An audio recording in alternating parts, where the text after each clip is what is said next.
many of our people who are thinking more deeply and more broadly, looking at it as it actually is, and are beginning to see it more in the international context and the relation that it has with the African struggle, a human rights struggle, or the struggle for human rights. And as such, we can then take it into the United Nations and bring about the freedom of these people by any means necessary. Hey everyone, this is We Charge Colonialism. I am Tierney Cherie. I am the chairperson of We Charge Colonialism. If you want to know more about our organization, you can go to our website, wechargecolonialism.org. But in a nutshell, we are an organization that is seeking recognition that Africans in the United States are being colonized. One of the ways that we're currently, trying to push this initiative is receiving recognition by the African Union of the issues happening in America to people of African descent. So if you want to learn more about the organization or join the organization, you can go to wechargecolonialism.org. All right, so many of you probably have heard this talk about Juneteenth. Like, Juneteenth is going to be celebrated this year, blah, blah, blah. And a lot of employers actually did celebrate Juneteenth this year. A lot of them allowed people to take the day off and said, oh, we're going to celebrate this holiday, blah, blah, blah. Now there's a push to make Juneteenth a national holiday. I noticed Pharrell, he was trying to push the issue in Virginia. A lot of people, different states are saying they're going to commit to doing this. This, of course, is in the wake of the George Floyd protests. This is in the wake of violent protests that, people act like peaceful protest moves things, but I've only seen the institutions respond to violent protests. I've only seen them respond whenever the people are no longer afraid of the police, when they're no longer afraid of the consequences of destroying property. That's when it seems to be more of a response, and that's really what happened in this situation. The question I like to pose is, why do we have such an affinity for symbolism? Like, is this going to be the victory that you guys fought for whenever you were out fighting for, George Floyd, for trying to be heard for George Floyd whenever you were out in the streets? Is this going to be the victory that we get to claim? Okay, the recognition that slavery was abolished gets to be a national holiday. And, for me, I've always looked at Juneteenth more as a holiday for us, because we can't celebrate our freedom on the 4th of July. That was not our freedom. We cannot celebrate independence from anything on the 4th of July, because on the 4th of July, our people were still living on plantations. We're still being dependent on a slave master who exercised authority over them, would not allow them to own anything, would not allow them to have their own livelihood, essentially made them into not just a second-class citizen, but made them into a child with no rights, with no humanity. That is what we had to go through when other people were celebrating independence from Britain. So the crazy thing is that people are suddenly excited. And I think it's, the wrong people, clearly. When I say the wrong people, I mean there's a certain segment of the Black community that all they want is white affirmation. They feel good when white people are celebrating them. It titillates their senses whenever they see that white people accept them. Whenever they feel like, oh, my boss affirmed me. Thank you very much. Like, there's people who actually feel good about that. Me personally, I don't. I don't care what you celebrate. Trump can celebrate Juneteenth. Him and Melania, they can make a Juneteenth Christmas tree or whatever and light it up and say, oh, we feel really bad about slavery. Y'all can do all of that. What does that have to do with what's going on with my people? What does that have to do with the conditions that are going on inside of these streets? What does this have to do with the education system, with the prison industrial complex? What does this have to do with so many systems that oppress my people? Is anyone talking about doing something about that? Juneteenth, that's a recognition. It's symbolism, and symbolism, while it can serve certain purposes, don't let symbolism distract you from what you're actually fighting for. Because when symbolism is used to distract you, is used to calm you, is used to work against that fervor you have for your movement, then symbolism actually becomes an enemy. So, for example, the idea that a Black president, the conception of it sounds great, right? Okay, a Black person in a White House. Well, we had that. What changed? Nothing. What do we get? Nothing. All we got was a picture of Obama that said 44. That's it. We didn't have any policy changes. Our people were still living inside of the economically deprived situation that we were before and after his presidency. Symbolism did nothing for us. Symbolism has never done nothing for us. Martin Luther King has a holiday.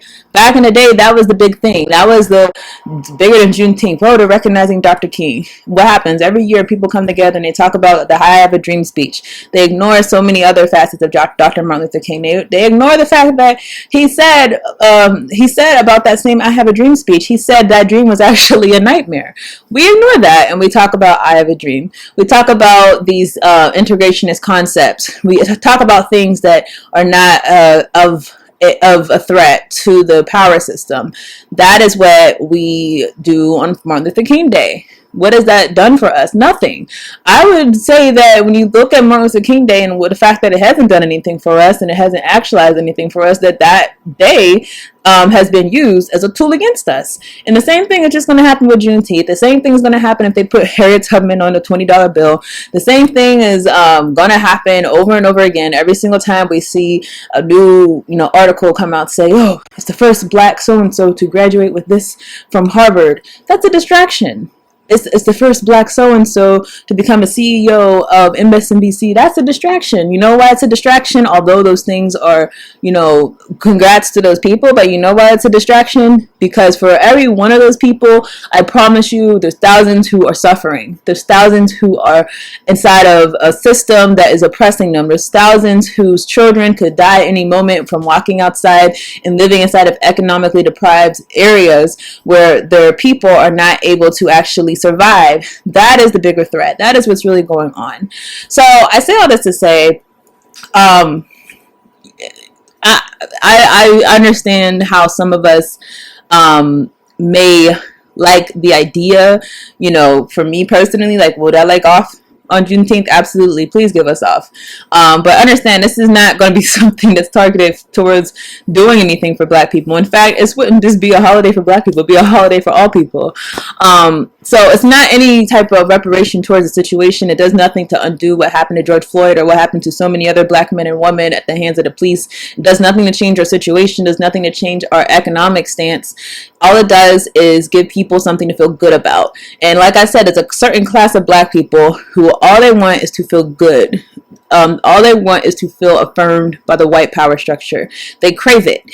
We should understand that that is an interest that is counter-revolutionary. If you need the white people to feel your pain, if you need to go and CNN and cry and have them say, oh, it's okay, you're fine. If that's what's going to make you feel good, if that's the interest that you're trying to seek, then your interests are counter-revolutionary and are against the black revolution. The black revolution being true freedom, true liberation, not something that's just going to put a band-aid on something, not something that's just going to make you feel good in a moment, something that's going to actualize change. And if you're not trying to actualize change, then you are working contrary to the interest of our people. So that's all I have on this. What are your guys' thoughts on Juneteenth supposedly being a holiday? What are your thoughts? I will see you guys in the next video.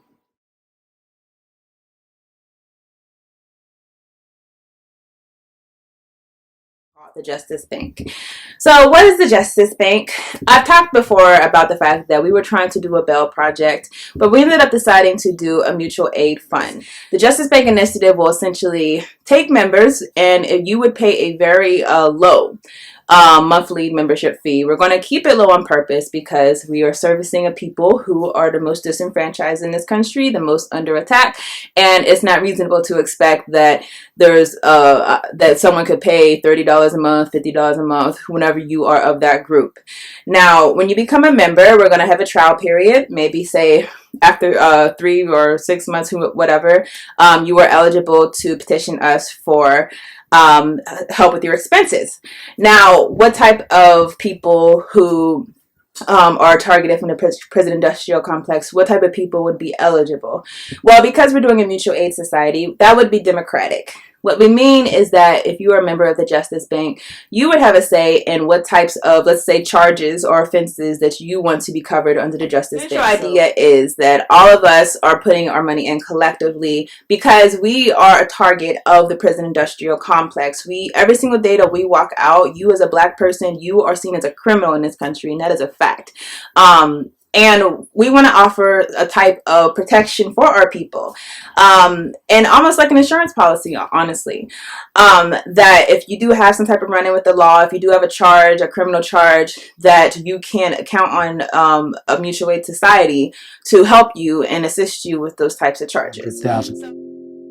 Nowhere in the world incarcerates as much as we do. We've seen extremely high rates of exposure to the criminal justice system for African American men with very low levels of schooling. So if we think about black men who were born in the late 1970s and who are growing up through the American prison boom of the 1980s and the 1990s, the chances that they're going to serve time in state or federal prison if they dropped out of high school is about 70%. So going to prison for that group of black men with very low levels of schooling, that's become a normal life event. And that's really only happened in the last 10 years. We're at this point now where there's about 1.2 million African American children with a parent who's incarcerated. That's about 1 in 9.